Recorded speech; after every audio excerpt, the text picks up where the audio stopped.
Steeler, who gained the name Axeman, would go on to axe two teenagers outside of a court as he stood over one of them and delivered 4 blows straight to the head, leaving him with brain damage.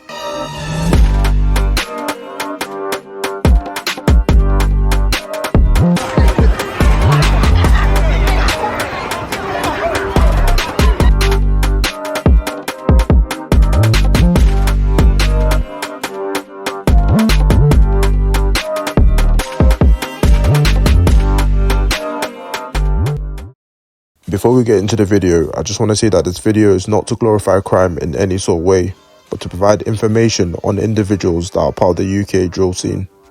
Everything stated in this video is already public information and can be found on forums, articles and multiple news reports. So with all this being said, let's get straight into the video. Steeler is one of the most unhinged individuals I've covered in a while and has some crazy stories. But before I touch on his backstory and what led to him getting the name Axeman, I'll quickly look back at Steeler's involvement in the beef between North London gangs Woodgreen and NPK. Woodgreen is considered one of the most dangerous areas in London as a whole, and would house the gang WGM, which stands for Woodgreen Mob. The Woodgreen gang will also go by the name 22, repping the postcode N22 by having members living around the border from Hornsey NA all the way to N13 Palmer's Green. Woodgreen Mob over the years will get themselves into beef with many gangs around the area, even staying in a tune, with one of their deadliest beef being the N17 gang NPK, short for Northumberland Park Killers. NPK, who also go by Sin Squad, are based in the Northumberland Park area covering the N17 postcode. The gang would be formed as part of a bigger group back in the day called Tottenham Mandem, which no longer exists but had members who are now part of OFB and also NPK, and funny enough were cool with Woodgreen. The younger generation of the gang went from playing football and being friends with each other to being forced to pick sides. You can even see pictures with both Woodgreen and NPK members chilling together as teenagers. Both these gangs fall under the borough of Haringey, a 15-minute drive from each postcode, but would have intense beef for well over a decade now, with the early stages of the beef being crazy partly because of the main person of this video, Woodgreen gang member WGM Steeler. Bienvenu Vangu, aka Steeler, was born in Angola, also of Congolese descent, and in the early 2000s his family would migrate to the UK looking for a better life. He would originally live in Tottenham but would spend most of his time in Woodgreen. You see, things weren't really easy for Steeler because he would come to the country like every immigrant not speaking a word of English, and because of this he would get bullied in school, which also affected his behaviour in general.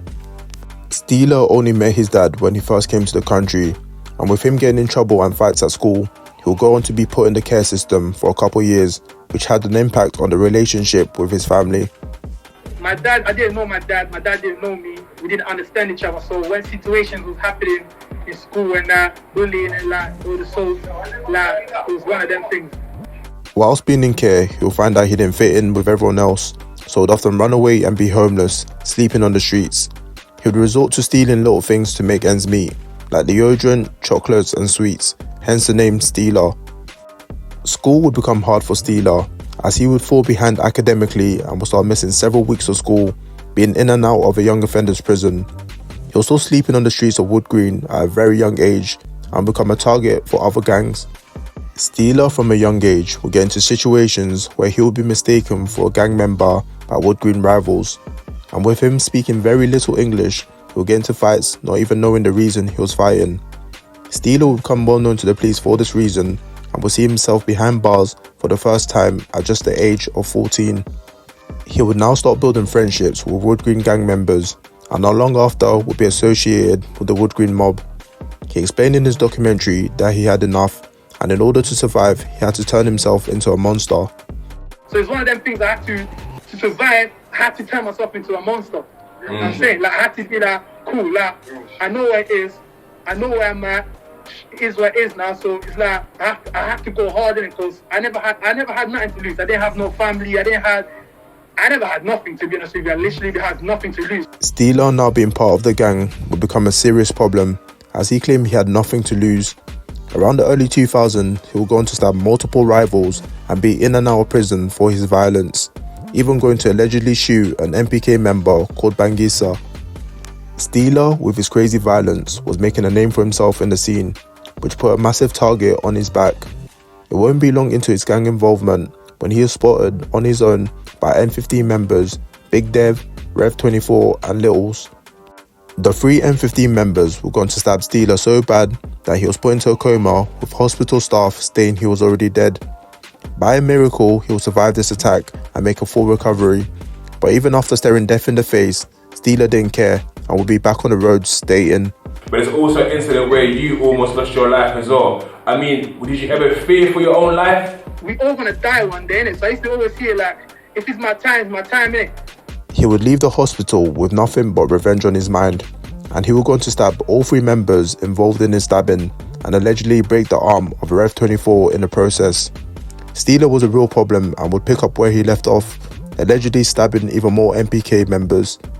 Steeler was not content with just stabbing and shooting his ops, so he would instead get his hands on an axe with every intention to use it, as what he goes on to do next is one of the most sadistic things I've read in a while.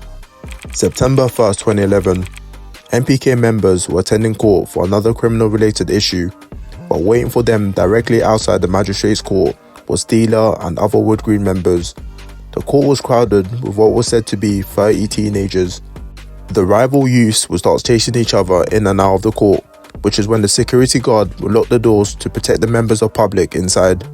Steeler would then run to the courthouse and pull out a tomahawk style axe from a plastic bag and start chasing 2 MPK members with the axe above his head. CCTV would catch the teenagers running for their lives as Steeler chased them with a full-on axe like a madman from hell. 14-year-old MPK member called Mute fell to the floor and Steeler would stand above him and axe him 4 times in the head, leaving him with severe brain damage. The other MPK member tried to escape by running across the road, but Steeler caught up to him, and in a mobile phone recording, you can see him stand above the 15-year-old teenager, raise the axe, and hit 2 hard blows to the teenager's back. Steeler would now flee the scene and dash the axe in some nearby bushes. The court heard that Vangu, aka Steeler, was named as a suspect by security staff at the court, who recognised him due to the number of times he had previously appeared at the court. Steeler was later arrested and appeared in court, this time without an axe. The evidence against him was heavy, and he admitted to wounding, attempted wounding, violent disorder, and possession of the axe. He was sentenced to 6 years and ordered to be on licence for 4 years after his release to protect the public. This honestly sounds like something from a movie, just the way he was chasing people with an axe above his head and hammering down with full intention to kill. After news got out about the incident, Steeler would now get the name Axeman.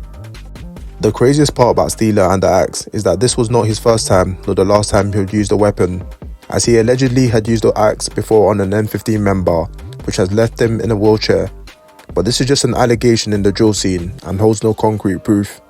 If you made it this far, it probably means you're finding the video interesting, so drop a like and subscribe to support the channel. Steeler had already had a string of 10 convictions for robbery, violence and carrying a knife before his sentence, and once he did his time and came out around 2017, he was back on the roads doing what he does best, stabbing and axing rivals.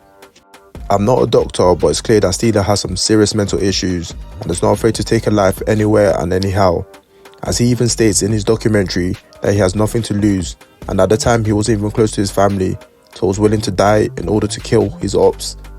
One thing I didn't mention was that Steeler would try his luck in the music scene, and had even released a track before his axe spree called F4 Pagans, and once released from prison, he was going to drop another track under the alias of V Money called Back Again, but let's just say it's not something you play in your car. That 3 times my nigga brought back to life, I'm a god came back again, I'm again. 3 nights, see petting for made him take life, we had plans. February 20th, 2019. Steeler will get into an argument with another passenger, allegedly a BCM gang member, on the Hammersmith and Sea train to Barking. The argument will get heated and the two will start fighting on the train, which is when Steeler pulls out a gun and shoots the man straight in the stomach. He then ran off the train at Barking station, leaving the man to stumble into the station grounds and collapse on the floor in a pool of his own blood. He was then rushed to the hospital and had life-saving surgery, but during the fight, Steeler also suffered a stab wound himself from the man and was bleeding heavily. 3 days later, Steeler was traced back to his home in Southend, but he was not trying to go back to prison, so he stood on the roof of a shop building having a standoff with the police. The police would attempt to talk Steeler off the roof, but he was not trying to hear it. The road around the area had to be closed, and after hours of trying to talk Steeler down from the roof, the police would eventually get him off and arrest him before he did anything stupid. Bear in mind, Steeler was still on license whilst all this is happening. September 4th, 2019, Steeler will be sentenced to 13 years behind bars and would have to serve a further 4 years on license because of the threat he poses to the public. The guy who also stabbed Steeler on the train was charged with possession of a blade and wounding with intent. Whilst in prison, Steeler will start to focus more on his music, which to this day drill fans continue to mock, because again, he's not the best of rappers out there. That same night, someone in T go touch. I leave it short like Kobe, chest shot like crime. I make it fly like chaos, cook like chicken, shoot up your mum, drive by like Tanisha, 6 job 14. The thing about Steeler is that he didn't really care about anything that happened, and he liked the attention that he was getting from the violence he was doing. He responded to a post of someone stating that he's axed up to 6 people, stabbed 20 and shot 8 gang members. Steeler would respond with, "Tell these people this is my weekly routine on the roads to get these facts correct," further bragging about him stabbing and axing all these different rivals. He would even state in the documentary that when he was gangbanging, he would go to jail just so he can catch his ops.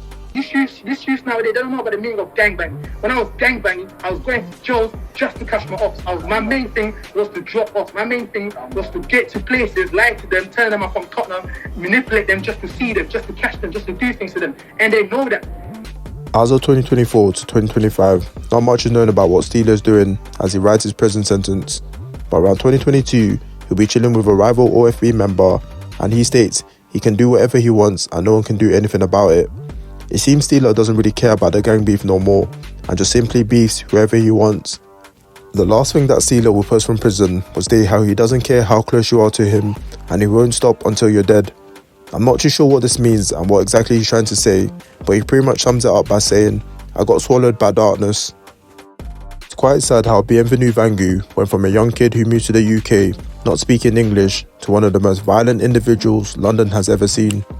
A man who axed 2 teenagers outside of a court in broad daylight in front of everyone and will be in and out of prison at just the age of 14.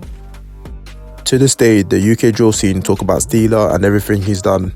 It's probably for the best that he remains locked up, because God knows who he's gonna axe next, as he made it clear that people close to him can hold it too. Like I say in every outro, if you take anything from this video, let it be that the gang life is truly not something you want to be involved in. You got family and friends that fully care for you, so stay smart and let me know in the comments if I missed anything. I'll see you lot in the next one. God bless. If you ask anyone about man, they'll tell you my thing is the whole of London. You know what I'm trying to say to you? Because I had enough of seeing man doing this, doing that, this and that. But all of them know, every single one of them boroughs know, like there's not a lot of man that can talk to me. That's the fact, you know what I'm saying?